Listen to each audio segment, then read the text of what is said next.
What's going on, y'all? We are back again with another motor.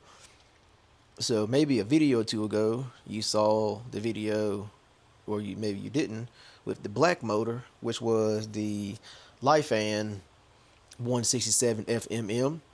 And on that one, and I can put a picture up, had like a little hump down here, and plus the motor mount spacing was wrong, and it would not fit in the frame of my 1983 200E. Well, now we have this generic 250cc that you see everywhere. So as you can see, it looks to be,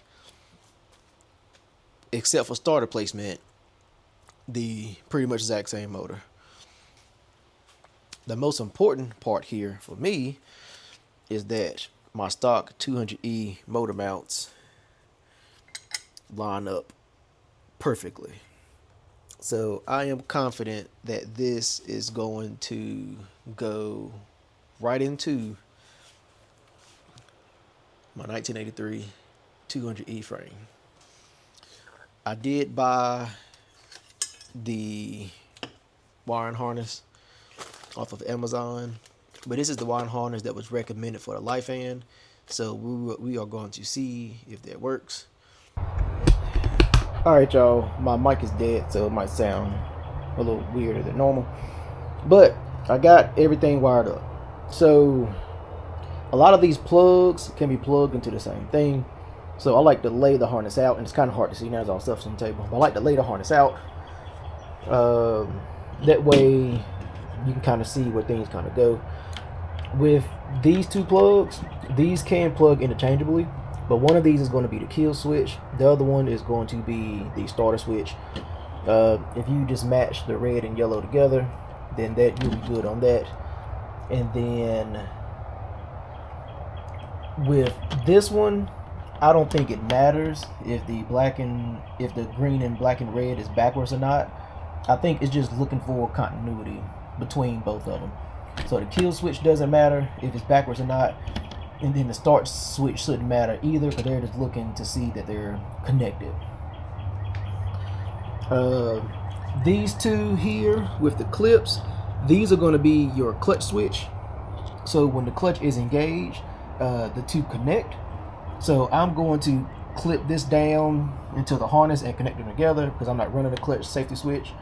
So if you do it this way, you have to be careful to not have it in gear when you start it, because it will just take off. So that's your warning if you bypass it. If you put it in gear, or if you're standing beside it and it's in gear and you start it up and it starts and it takes off, that's on you. If you bypass the clutch safety switch, because that's why it's called a clutch safety switch. I have the coil with an alligator clip going to the ground wire off the battery. I have the power wire off the harness going to this side of the regulator, and then the other side of the regulator is going to the starter. That way when it clicks and connects, it transfers power over. For the engine and the motor, all the wires matched up except for one. So you got the red to black, the red to black, blue and white, blue and white, green and white, green and white, yellow to yellow. And the only one that didn't match up is that we had one pink left over coming from the engine, and we had one white left over from the harness. So since there was the only one that did not go with something, I connected those together. I don't think it really could go to anything else. And then other than that, put the harness in the back, the rectifier, and then we have the CDI, and that should be it. Just the motor itself is not grounded. So I did one ground to the starter, and then I'm going to do another ground to the starter bolt that goes to the body.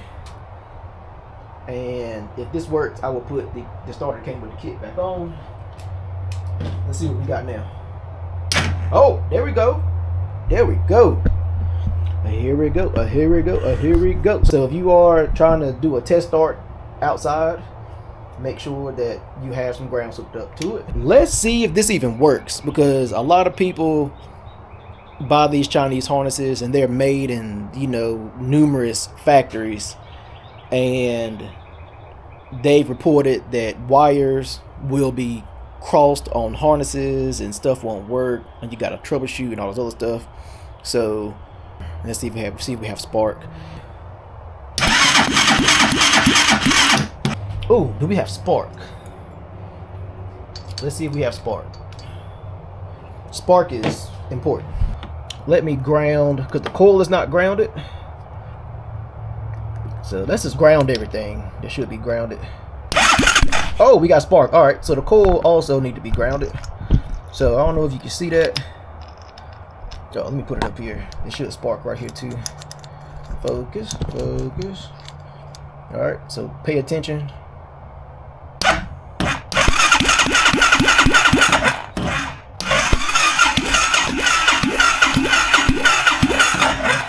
All right, I think you can see that. Everything's moving. All right, we got spark. All right, so now what we gonna do? We got spark. We got air. I'm gonna take the coil. I'm gonna hook it up to the spark plug that is in the motor. We're gonna get some lighter fluid. Not some lighter fluid.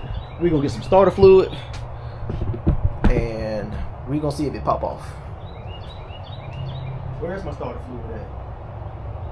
Where's my starter fluid? All right, let me find my starter fluid. Starter fluid, sure start. So that way it's sure to start. All right, let's hit this with a little bit of starter fluid. And let's see if it'll pop off.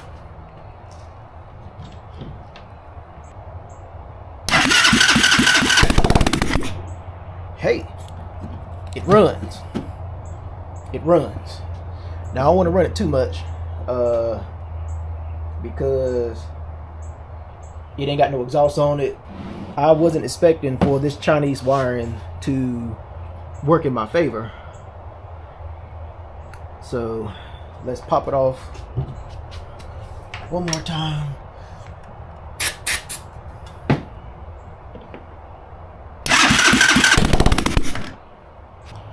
So, as my son would say, NGL, I did not think that this harness, the Amazon harness and this 250 motor, was going to be this easy to get it to run. It is a lot of horror stories about these Chinese harnesses and the wires and the connectors not being connected right, and well, the connectors not being wired correctly when they get it, and then having to de-pin stuff and repin stuff. This was really plug and play. Like once you lay the harness out, because like I said, you have multiple things that can go in the same plug. The plug for the solenoid is the same plug for the starter. It's the same plug for the kill switch. So you can plug all that stuff into any plug. And then there's a plug, I think the plug for the rectifier can plug into this plug, but this plug is for the gear digital thing. But we're not using that at all until I can find the gear selector readout thing. But once you take the harness and you lay it out and you figure out, okay, this is the harness for the back, this is the harness for the front, and then you start looking at wire colors and everything, it starts to make sense if you know a little bit about wiring. It starts to make sense once you lay it out. So everything plugs in as it should. So now that I have test started on the bench, the next video is going to be getting it installed. I have not actually tried to put this in the frame. It looks so similar to the stock 200 motor that hopefully it will not be a problem getting this to mount in there. But I've never seen anybody put the Chinese 250 into a 200E Big Red. So we're going to see if it fits. I mean, this motor looks like the casting is literally the Honda casting. So